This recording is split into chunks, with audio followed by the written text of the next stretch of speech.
All right. So today I'm with Roy. And so you grew up in Georgia. You were told you'll never be more than someone working in the field you were born in. What moment made you realize that you didn't have to be, that didn't have to be your future? Well, actually, for a long time I thought it was, but one day I was at high school in the art department, and one of the things I could do fairly well was draw, but I didn't think anyone was going to pay me for that.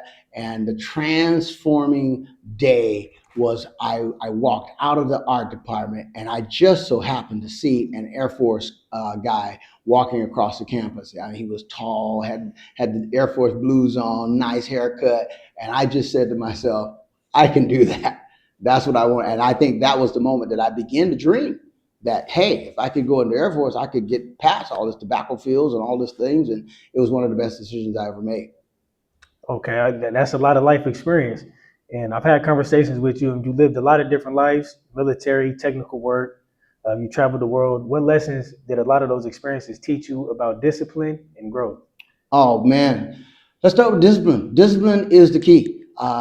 Being able to make yourself do what you don't want to do. And when you can do that, you can accomplish anything. You do it because you know it needs to be done. One of the things the military was really, really good at was training you to think in a disciplined way.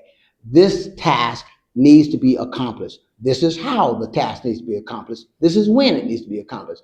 And so you were accustomed to doing the task, not sitting and vacillating back and forth about whether I'm going to do it or not, or I don't feel like it today. And that practice instilled a certain discipline so that when I got out of the military and I began to approach various tasks, it was that same mindset that helped me accomplish a number of other things. In terms of growth, I had a supervisor who said to me one day, you can learn anything you want if you're willing to work hard. And he encouraged me to go to school and read. Reading was a huge transformation for my life.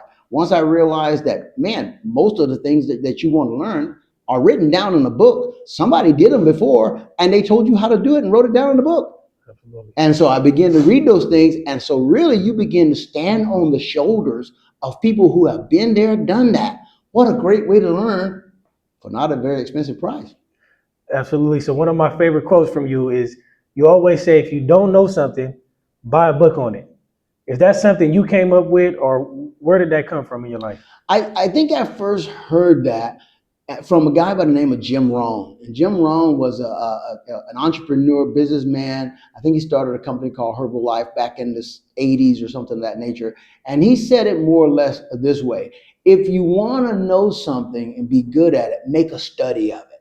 Buy a book, read about it, learn about it. And when I heard him say that, I said, man, that's so true. Why not make it a study? Why not do that? So ever since that time, every skill that I've wanted to learn, I buy a book about it. I may buy two, I may buy five. I may go to a seminar. I may listen to a speech. I might do a podcast. But whatever it is that I need to do to make that thing a study, that's how I do it. Usually a book is the easiest way. And here's something I learned too. Most people think you've got to go out and spend 15, 20, $30 for a book. There are a number of books that have information in them that are absolutely priceless. You can go get that book and it was written 30 years ago, and things that are in that book are absolutely as relevant today as they were 30 years ago. That's not true for every book, but it's certainly true for many of them.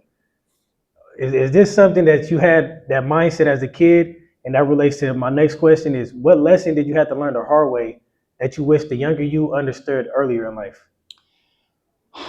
I think one of the biggest lessons I learned the hard way is that no matter what you learn, you never know it all. And you have to be willing to be humble enough to learn from somebody else. I was building a shed one time with my neighbor who was a very experienced carpenter. And I wanted him to do the roofing a certain way. And as I saw him doing it a different way, I asked him not to do it. So he quit on me. And when I asked him, why were you quitting? I was paying him to do this job, by the way. Well, when he quit on me, he said, your problem, Roy, is that you have to be right. And because he was the expert, I should have, and I was the novice. I should have just said, hey, Mr. So-and-so, tell me what you want me to do and learn from him. I learned that day that you don't know everything. And when you think you know everything, that's when you certainly know nothing at all. So you have to learn to be humble no matter what you learn, because there's always somebody out there, no matter what their economic status, no matter what their race, no matter where they came from, they know something that can help you grow a little better if you listen. That's excellent advice. Another thing that we talk about a lot is how you believe the problem with the world today is how men don't seize their role of protecting the household as much as they should. How have you seen opportunities and challenges for Black men specifically change from your time growing up to now? Wow. In a positive way, I think black men have a lot more opportunity now than we had back in the 50s, 60s. And I grew up in the 60s and the 70s. And I think their opportunities are fantastic. And here's one reason why. Technology. The cell phone is a computer within and of itself. I mean, you can learn anything you want to learn from the cell phone that's in your hand, which almost everyone has, at least one of them, right? So the opportunities to go to school are there. There are opportunities to get better education. There are opportunities to become entrepreneurs. Here's a fact that a lot of people don't know. Approximately 75 to 79% of all the millionaires in the United States started with less than $1,000 in their pocket. So there was a time when an African American person could not even hope to get a hold of $1,000. Now you can take a job, a part-time job, save your money, start working on a business that you want to learn, and before you know it, you couple that with your reading, you're going to seminars, you can start that business and it could be a success. So I certainly see in a positive way, those types of educational opportunities have just transformed what African Americans can do.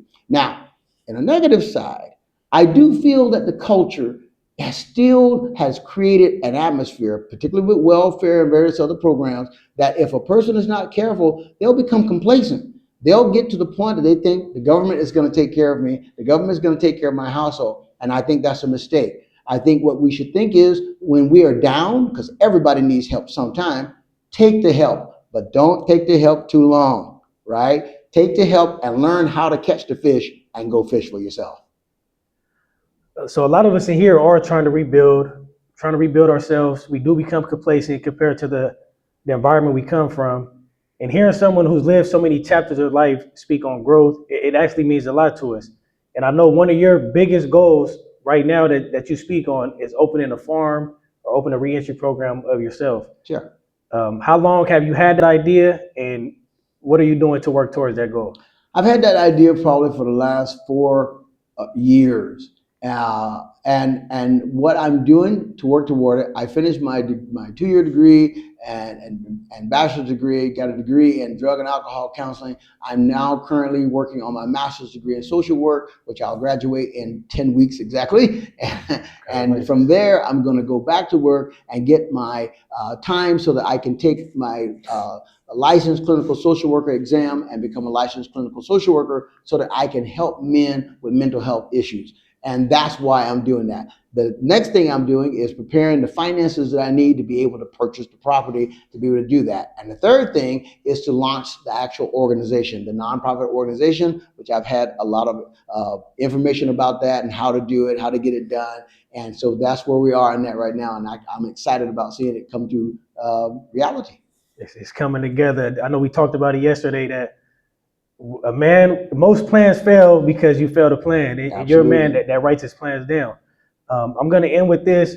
If a young man were sitting where I'm sitting right now, and he feels like life has already decided his future for him, what is one thing you would want him to understand? Probably the first thing I would want him to understand is, number one, you have to believe in yourself.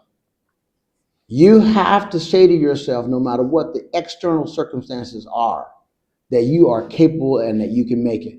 One of my favorite quotes is that the battle is not on the outside, it is in the mind. Win the battle there and you'll win everywhere. And that's the first thing, is settle it in your mind that you can do it. Not that it's going to be easy, not that it's going to be simple, but you're capable of doing it. I think if that person gets that, the rest will come as they get started in action. We appreciate your time.